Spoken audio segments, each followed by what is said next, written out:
নমস্কার, কিষাণ বাণীতে আপনাদের প্রত্যেককে স্বাগত জানাই। এই অনুষ্ঠানটি প্রচারিত হচ্ছে ভারত সরকারের কৃষি এবং কৃষক কল্যাণ মন্ত্রকের সহায়তায়।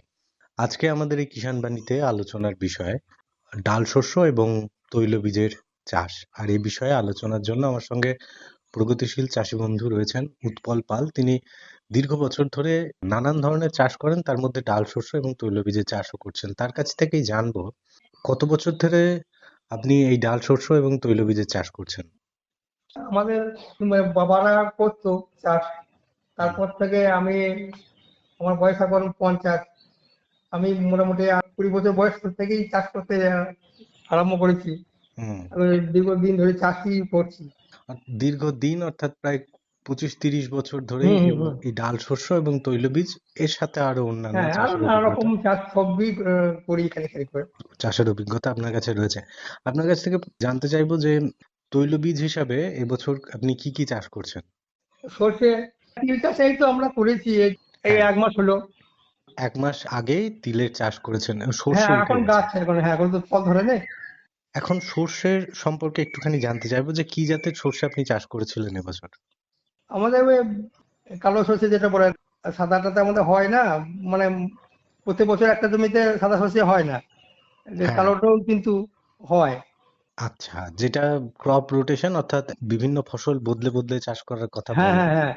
কিন্তু সে জমি যে আমাদের কম বলে আহ, একটা জমিতে আবার লাগাইতে হয় বলে হুম, সেগুলোতে ওই কালো সর্ষেটা কিন্তু প্রত্যেক বছর লাগালে হয়।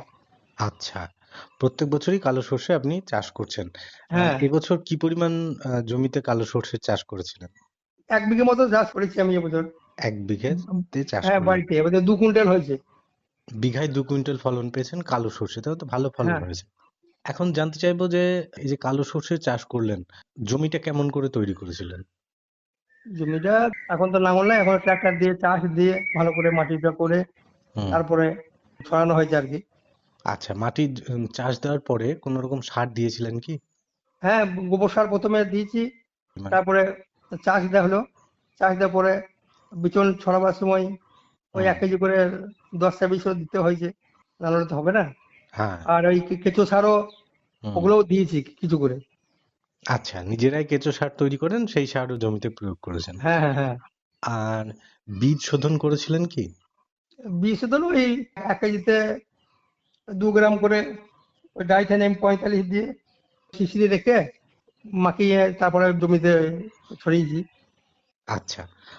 আর জলসেচ খুব একটা না দিতে হলেও কিছু পরিমাণ জল অবশ্যই দিতে হয় হ্যাঁ, আমাদের মাটিতে সর্ষের রস ক্ষেত্রে। ছিল তো, রসে বুনেছি আর কি। তারপরে আবার আর দুটো ছিচ দিয়েছি। দুবার সেচ দিয়েছেন। হ্যাঁ, জলসেচের কি জন্য কি ব্যবস্থা রয়েছে আপনাদের? আমাদের কান্দরের মতো আছে, ওই কান্দর থেকে পাম্পের সাহায্যে দিই। তারপর সাবমার্শাল আছে আমাদের পাশে যেগুলো আছে। অর্থাৎ সেচের ব্যবস্থা রয়েছে। হ্যাঁ হ্যাঁ, সেচের ব্যবস্থা আমাদের আছে। আর সার প্রয়োগের ক্ষেত্রে আপনি বলছিলেন যে একেবারে শুরুতেই দিয়েছেন গোবর সার বা জৈব হ্যাঁ সার এবং কেঁচো সার আর কিছু পরিমাণ রাসায়নিক। এরপরে আর কোনো রকম সার প্রয়োগ করেছিলেন কি হ্যাঁ, সর্ষেতে? যখন ওই প্রথম সেচ দেওয়া হয় হুম, তখন ওই কাঠাতে 1 কেজি করে ইউরিয়া দিতে হয়। আচ্ছা। আর অনুখাদ্য কোনো রকম প্রয়োগ করেছিলেন? অনুখাদ্য এবছর দিই নাই। না দিয়ে কিন্তু সর্ষে খুব ভালো, এবছর ওয়েদার ভালো ছিল বলে, গাছও খুব ভালো হয়েছে বলে অনুখাদ্য দিই নাই। এবছর আবহাওয়া ভালো ছিল, বৃষ্টিপাত হয়নি এবং তুষারপাতের কোনো সম্ভাবনা ছিল না, সুতরাং হ্যাঁ, ফলন গাছ ভালো খুব বড় হয়েছে। ভালো গাছ হয়েছিল, ভালো এবার সর্ষে হ্যাঁ, ভালোই হয়েছে। আর কোনো রকম রোগ বা পোকার কোনো না, এবছর অসুবিধায়? ওষুধ কীটনাশক কোনো দিতেই হয় না এবছর। কোনো আচ্ছা। বছর মিরি লাগে, কিন্তু হুম, মিরি পোকাটা এবছর কই আসেই নাই। অর্থাৎ কোনো রকম কীটনাশক ছাড়াই না না, আহ, এবছর দিতে হয় না। সর্ষের আপনি ভালো ফলন পেয়েছেন। এর পাশাপাশি তিলের চাষ করছেন। 1 মাস হয়েছে তিলের চাষ শুরু হ্যাঁ, করেছেন। গাছগুলো এখন 1 মাস বয়স। 1 মাস। জানতে চাইবো যে কেমন করে তিল চাষটা শুরু করলেন? সেক্ষেত্রে জমি কেমন করে তৈরি করলেন এবং কি পরিমাণ সার দিয়ে জমিটাকে তৈরি করলেন? সে বিষয়টা যদি একটুখানি জানান। ওটা ওই সর্ষে তুলে নিয়েছি, সর্ষে কাটার পরে ওই সর্ষে জমিতেই ওই জমি সর্ষে কাটার পরে সেচ দিয়েছি একটা, নিয়ে বাতে এসে মানে রস থাকতে ভিজিয়ে রেখেছিলাম রাত্রে। হুম, তারপর দিন সকালে তিলগুলো বুনেছি, ট্রাক্টর দিয়ে ছড়িয়ে দেওয়া হয়েছে আর কি। আচ্ছা। সেক্ষেত্রে কাঠাপ্রতি কি পরিমাণ বীজ দিয়েছেন? ওই বিঘেতে 1 কিলো করে। বিঘায় ১ কেজি। হ্যাঁ, আর গোবর সার এছাড়া রাসায়নিক সার কিছু দিয়েছেন কি? না আমরা তিলে রাসায়নিক সার আমরা দিই না। ওই সর্ষে জমিতেই তো তুলেছি, কিছু দিতে অর্থাৎ হবে না, জমির যে এমনিতেই হবে। একটা জোর থাকে সর্ষের সময়, হুম সেই হুম হুম। জোরটাই তিল চাষের ক্ষেত্রে কাজে লাগে। এখন সর্ষের বিষয়ে আপনার সঙ্গে কথা বলছিলাম, সেই বিষয়টা একটুখানি জানতে চাইবো যে সর্ষের চাষে বিঘা প্রতি আপনার আনুমানিক কিরকম খরচ হয়েছে? বীজটাই যে বেশি দাম, আর সারে মানে বীজটা এবছরে 320 টাকা করে কেজি কিলো নিয়েছিল। হুম। নতুন বীজই লাগাই প্রতি বছরই, বীজটা আমরা প্রতি বছরই কিনি। আর এই সার 10 20 20 কেজি দিয়েছি, 4 কুড়ি 80, আর ওই 1000 টাকা মতো সার। 1000 অর্থাৎ 1500 বা 2000 যদি বিঘা প্রতি খরচ, তাহলে মোটামুটি কিরকম লাভ করতে পারবেন বলে মনে করছেন এবছর মানে সর্ষেতে লাভ হবে, ভালোই হবে, 5,000 টাকা করে মিনিমাম বিঘায়? আর কি। আর এবছর বিক্রি করি না এখনো, কিন্তু আগের বছর করেছিলাম 5,000 করে, 10,000 টাকা হচ্ছে। তারপরে সব নিয়ে 5,000 টাকা খরচ গেলেও 5,000 টাকা থাকবে। অর্ধেক অর্ধেক লাভ রয়েছে সর্ষের ক্ষেত্রে। হ্যাঁ হ্যাঁ। তিল চাষ যদিও অল্প কিছুদিন শুরু করেছেন, এখনো অনেকটা সময় রয়েছে, হুম। তারপরেও কেমন আশা করছেন তিল চাষের ক্ষেত্রে লাভ হওয়ার সম্ভাবনা? তিল হয়, তিলটা তো আর এই যে, জল একবার দিলেই হয়, তখন হুম, মেঘের বৃষ্টি হয়। অর্থাৎ তিল আর চাষে এমনি তিলের দামও বেশি, 80 টাকা করে কিলো। ও এক বিঘেতেও আমরা, আমাদের এখানে ভালো না হলেও বিঘে প্রতি 1 কুইন্টাল 1.5 কুইন্টাল পর্যন্ত হয় আমাদের। আচ্ছা, এবং খরচটা যথেষ্ট কম, খরচা কম। অর্থাৎ তিল চাষ থেকেও লাভ করার সম্ভাবনা কিন্তু যথেষ্ট রয়েছে।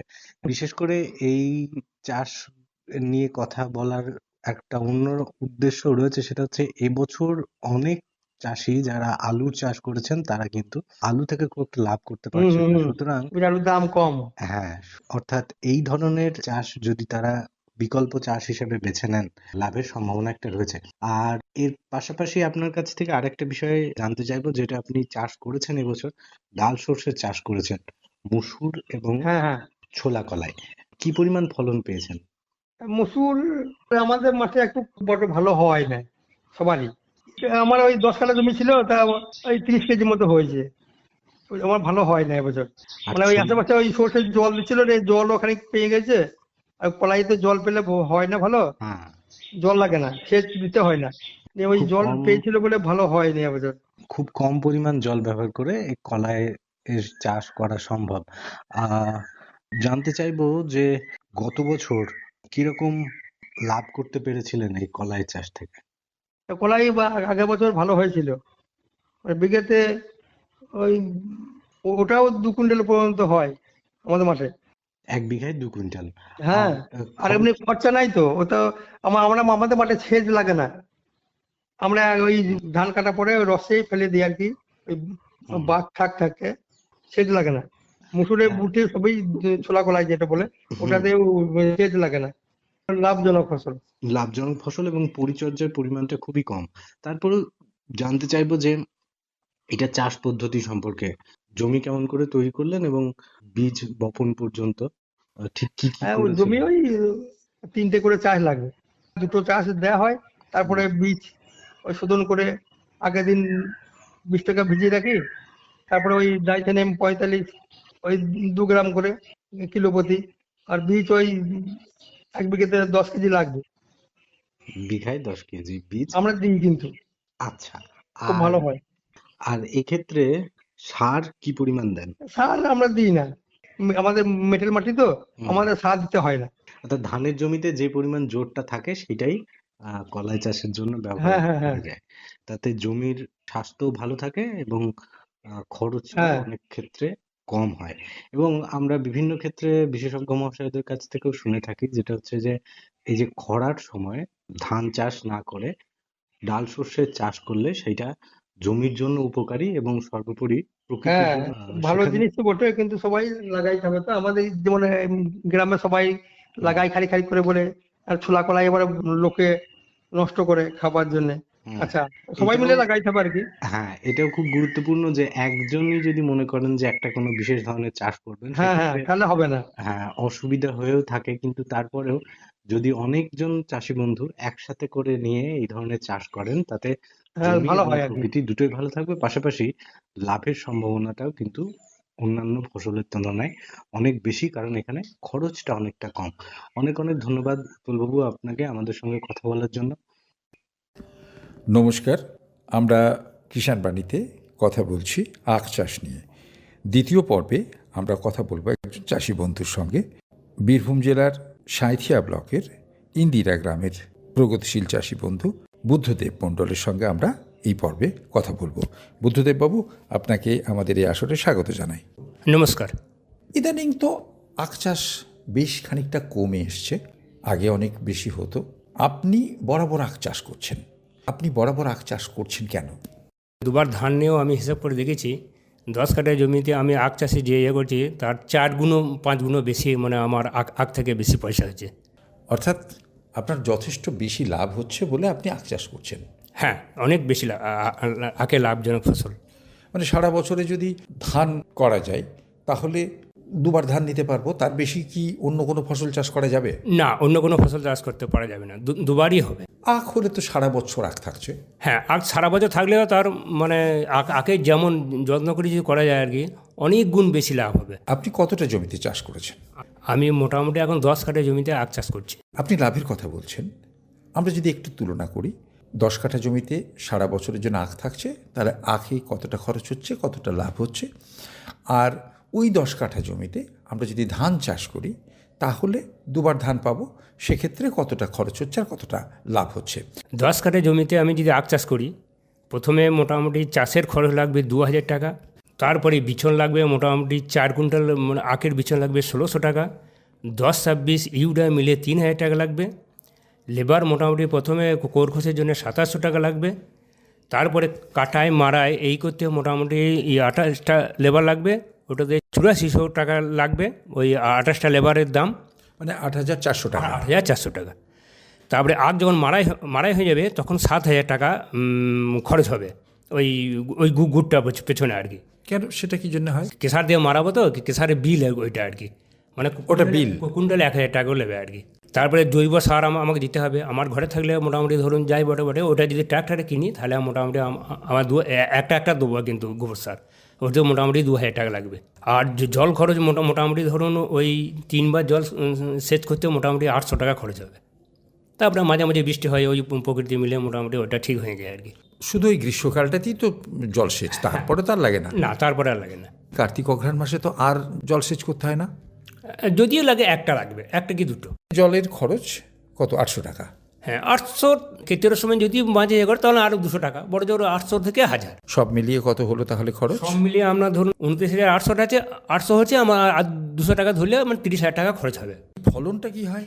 মিডিয়াম যদি পরিচর্যা করি এর মধ্যে, এই কটার মধ্যে, তাতে করে আমার মোটামুটি ওই 10 কাঠা ভুঁইয়া 7 কুইন্টাল গুড় হবেই। 7 কুইন্টাল। আর যদি খুব ভালো হয় তাহলে আরও 1 কুইন্টাল, তাহলে আরও 1-2 কুইন্টাল বেশি হতে পারে। তার মানে 9 কুইন্টাল। তখন খুব কম করে হলেও 7 কুইন্টাল। 7 কুইন্টাল হবেই আর কি। এই 7 কুইন্টাল গুড়ের দাম কত? এখন মোটামুটি ধরুন আমাদের ওই মার্কেটে মোটামুটি 120 মানে অ্যাভেলেবেল আর কি, 130 টাকা কেজিও মানে চলছে আর কি। আমি ওই মিডিয়ামটা ধরলাম। 120 টাকা কেজি? হ্যাঁ, মানে 12,000 টাকা কুইন্টাল। হ্যাঁ, 12,000 টাকা কুইন্টাল। 7 কুইন্টালে 7-12 84,000 টাকা। 84,000 টাকা খরচ 30,000 বাদ দিলাম, হ্যাঁ তাহলে লাভ 54,000। হ্যাঁ, 54,000 টাকা লাভ হবেই। এবার যদি আমরা একটু ধানে আসি, ধরুন দুবার ধান লাগাচ্ছি, দুবার ধান যদি 10 কাঠা জমিতে হয় তাহলে কীরকম খরচ হবে? হ্যাঁ, দুবার জমিতে ধান চাষ যদি করি আর কি, আমি দুবারে মোটামুটি ওই 16,000 টাকার মতন ধান পাবো। ধরুন 8 কুইন্টাল করে বিঘাতে, তার মানে 10 কাঠাতে 4 কুইন্টাল, হ্যাঁ, আমনে একবার আর বোরোতে একবার, 4 8 কুইন্টাল। হ্যাঁ, 8 কুইন্টালের দাম 16,000 টাকা আপনি ধরছেন। মোটামুটি ধরছে এখন কম আছে, তবুও ধরে রাখছে আর কি। মানে এটা তো ম্যাক্সিমাম, কারণ এখন তো বোধহয় 2,000 টাকা কুইন্টাল নয়, না, এখন 1,800 টাকা কুইন্টাল চলছে। আর বোরোর যে ধানটা সেটা যদি একটু জল টল পেয়ে যায় তাহলে তো আরও দাম নেমে যায়। হ্যাঁ, আরও দাম নেমে যাবে তাহলে। এবং আপনি যে 8 কুইন্টাল ধরলেন তার মধ্যে ধরুন 10 কাঠাতে 4 কুইন্টাল, এই বোরো ধান এটা ম্যাক্সিমাম, তার মধ্যে যদি ঝড় বৃষ্টি এই সমস্ত আসে তাহলে তো অনেক সময় খুবই ক্ষতি হয়ে যায়। হ্যাঁ, তা তো হবেই। তো আমরা যদি 16,000 টাকাও ধরেও নিই, খরচ কত হবে? হ্যাঁ, খরচটা আপনাকে হিসাবটা বলে দিই। ধান চাষ দুবার আমি করব, ওটা মোটামুটি চাষের খরচ 2,000 টাকা, বিচন 400 টাকা, মানে লেবার 9টি লাগবে 3,000 টাকা, 10-26 1200, আর ইউরিয়া 400, বীজ দুবার দেবো 1,000 টাকা, আর ধান আনা দুবার 1200 টাকা, জল দুবার দিতে হবে কিন্তু, তাহলে ওটাও 1500 টাকা দিয়ে আমরা মোট খরচ হয়েছে 10,700 টাকা। 10,700 আর এদিকে 16,000 বিয়োগ করলে হয় 5,300। 5,300। এদিকে 54,000 আর এদিকে 5400, মানে 10 গুণ বেশি আখে লাভ। হ্যাঁ, 10 গুণ বেশি আখের লাভ। আমি আবার কাগজ কলমে আপনার পরীক্ষা করে দেখে নিয়েছি এবং আমি নিজে মোটামুটি বরাবর আমার অনেক দিন থেকে আখ চাষ চলে আসছে। তার মানে ধরুন 10 কাঠা জমিতে আখ লাগানো মানে 10 বিঘে জমিতে ধান লাগানো, এবং সেটা দুবার। হ্যাঁ, দুবার যদি লাগায় তাহলেও মোটামুটি ওতেও প্রচুর পরিশ্রম আছে। আঁকে অনেকজন অনেক মনে মনে ভাবে যে অনেক পরিশ্রম, কিন্তু আমাদের মোটামুটি যখন 10 গুণ মানে প্রোডাকশানটা বেশি হয়ে যায় তখন আমরা ওই খাটুনিকে আমরা কিছু মনে করি না। 10 কাঠা জমি আখ লাগানো মানে 10 বিঘে জমিতে আমন ধান এবং বোরো ধান দুটো মিলে, এবং ধরুন 10 বিঘে বোরো ধান লাগানো চাষি তো খুব কম। খুব কমও বটে, এবং ওতে মানে পাথর ঝড় বৃষ্টি ও মানে না মাথায় চিন্তা চাষিদের, কিন্তু এইটা আঁকে কিন্তু অত চিন্তা ভাবনা হয় না। আচ্ছা বুদ্ধদেব বাবু, তারপরেও চাষি বন্ধুরা কেন আখ লাগান না বলুন তো? হ্যাঁ, এই একটা কারণ আপনাকে বলি। এটা হচ্ছে আপনার যে মানে আখের আর কি মানে সেই আলসে বাঁধার সময় সময় ওই গাগুলা কেটে যায় বা কোর খোসের সময় মোটামুটি অনেকজন ঢুকতে যায় না, মুনিশ আসতে চায় না। এইটা এখন মুনিশ জানেন তো এখানে শুকিয়ে হয়ে গেছে, তার জন্যে মানে ওই আখের চাষটা একটুখানি কমে গেছে। না না, আমি বলছি আপনি যদি যারা শ্রমিক তাদের যদি দ্বিগুণ পয়সা দেন এবং তাদেরকে বলেন যে আখ বাঁধতে অসুবিধা হচ্ছে, আমি তো ওখানে নতুন জামা কাপড় দিয়ে আখ বাঁধাবো, তাতেও তো আপনার প্রচুর লাভ। মানে দ্বিগুণ টাকা দিলেও তো বেশি লাভ হবে, মানে 5-7 গুণ বেশি লাভ হবে। হ্যাঁ, 100 বার দ্বিগুণ টাকা দিলে লাভ হবে। ওইভাবে মোটামুটি চাষিরা ম্যানেজ করে এখানে করছে, না করা হয় না।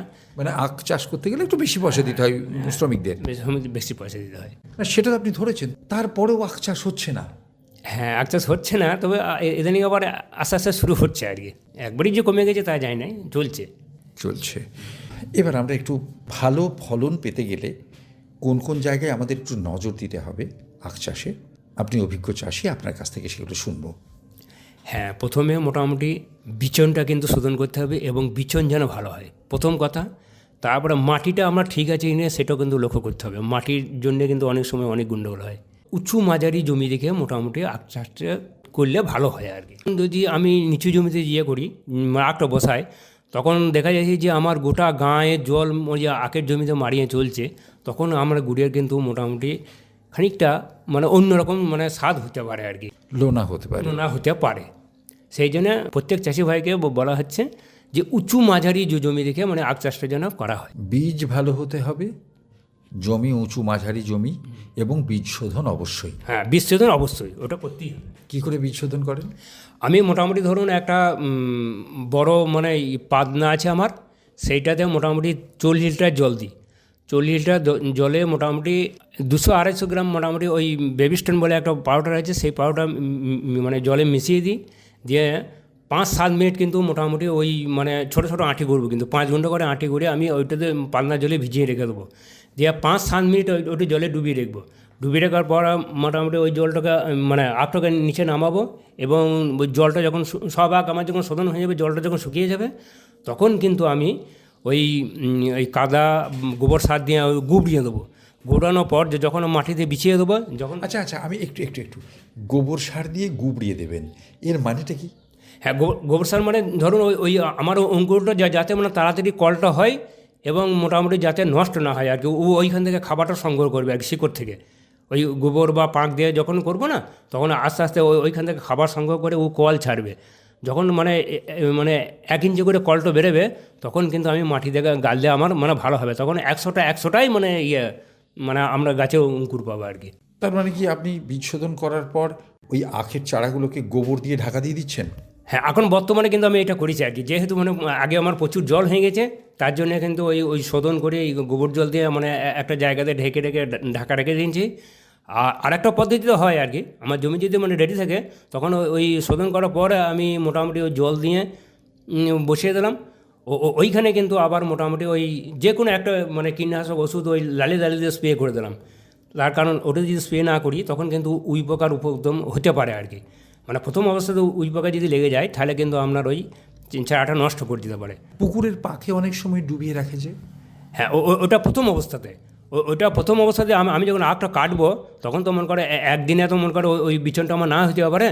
আমি যদি 1 বিঘে জমি লাগাই আর কি, তাহলে আমার 4 দিন ফেরার পর কিন্তু আমি একসঙ্গে ওই পুকুরের জলে ওই খানিকটা করে ডুবিয়ে রেখে দেবো। ডুবিয়ে রেখে দেওয়ার পর যেদিন আমি আমার মুনিশ বা লেবার টাবার থাকবে, তখন ওই একসঙ্গে বিচনটা ওই গাবা থেকে তুলে নিয়ে এসে ছাড়িয়ে ওই শোধন করে তারপরে আমি মাঠে নিয়ে যাব। মাটিতে বসিয়ে দেওয়ার পর মাটি ঢাকা দিয়ে দিলেন, তারপর? হ্যাঁ, মাটিতে যে যখন ঢাকা দেবো, আমি কিন্তু মোটামুটি ওই যত পরিমাণ 6 ইঞ্চি যদি মানে মাটি নামে 6 ইঞ্চি কিন্তু ঢাকা দেবো না। আমার কিন্তু মোটামুটি আখের 2 ইঞ্চি করে মাটি দেবো, ওই বেশি দেবো না। যদি বলবেন কেন এটা 2 ইঞ্চি, ওটা মানে সূর্যের তাপ থেকে মোটামুটি তাড়াতাড়ি মানে ওই কলটা বেরোবার চেষ্টা করবে। এরপর কী কী যত্ন পরিচর্যা? হ্যাঁ, এরপর বলি, যখন বসা হয়ে গেল তখন মোটামুটি আমি দেখবো যে হ্যাঁ আমার বাঁচাবার টাইম হয়ে গেছে। সেটা চাষিদিকে নিজেকে বুঝতে হবে যে কখন আমার শেষটা লাগছে আর কি। ওই শেষটা মোটামুটি ধরুন দিয়ে দিলাম। শেষ দিয়ে দেওয়ার পর তখন কিন্তু আমি মোটামুটি ওই মানে ঘাস যা না থাকে আবার খুশে খুশে সব ঠিক করে দিলাম আর কি প্রথমটা। আচ্ছা, সেচ দেওয়ার আগে কি চাপান সার দিচ্ছেন? না, এখন দেবো না। এখন মোটামুটি ধরুন ওইটা 45 দিন পর দেবো। কিন্তু 45 দিন পর যখন আমি ভিলি করব, তখন ওই ভিলিটা প্রথমকার ভিলিটা ভেঙে দেবো, দিয়ে ওইখানে কিন্তু আবার মোটামুটি ওই 10-20 ইউরিয়া দিয়ে আবার নতুন করে পালি করবো আর কি। আর এই যে লাভের কথাটা আমরা বলছিলাম, আখের সঙ্গে তো সাথী ফসলও চাষ করা যায়। মাঘ মাসে যখন তৃতীয় সপ্তাহে বসিয়েছি, তখন কিন্তু আমি পেঁয়াজের বিছন মোটামুটি ধরুন আখের সারি থেকে 2 ফুট বাই 2 ফুট, মানে 2.5 ফুট করলেও কোনো ক্ষতি নাই, তবে 2 ফুট বাই 2 ফুট আমি করি আর কি। ওর ভেতরে সারি করে লম্বা করে সারি করে পেঁয়াজের বিছন আমি বসিয়েছিলাম। এদিকে আগও খুঁজছি, এদিকে পেঁয়াজেরও মানে আমরা 2 সার করে আমরা বরাবরই চলে আসছে। ও পেঁয়াজও খুঁজছি, ওর সঙ্গে আমার সাথী ফসলটা একসঙ্গে ঢুকে গেল। ওই 10 কাঠাতে কতটা পেঁয়াজ পাওয়া গেল? 10 কাঠাতে আমরা 1 কুইন্টাল পেয়ে গেছি। ওর সঙ্গে ওই আলগুলাতে আড়ি মানে অরহর কলাইয়ে লাগা আছে। বা তার মানে ডালের খরচ, পেঁয়াজের খরচ সব উঠে আসছে, তার সঙ্গে 54,000 টাকা 10 কাঠা জমিতে। আশা করব আপনার এই কথা শুনে চাষি বন্ধুরা আপনার মতো করে আখ লাগিয়ে লাভ করবেন, এই আশা রেখে বুদ্ধদেববাবু আপনাকে অনেক অনেক ধন্যবাদ এবং নমস্কার জানিয়ে, যারা অনুষ্ঠান শুনলেন তাদের ধন্যবাদ এবং নমস্কার জানিয়ে আজকের কিষাণ বাণী এখানেই শেষ করছি। অনুষ্ঠানটি প্রচারিত হলো ভারত সরকারের কৃষি ও কৃষক কল্যাণ মন্ত্রকের সহায়তায়।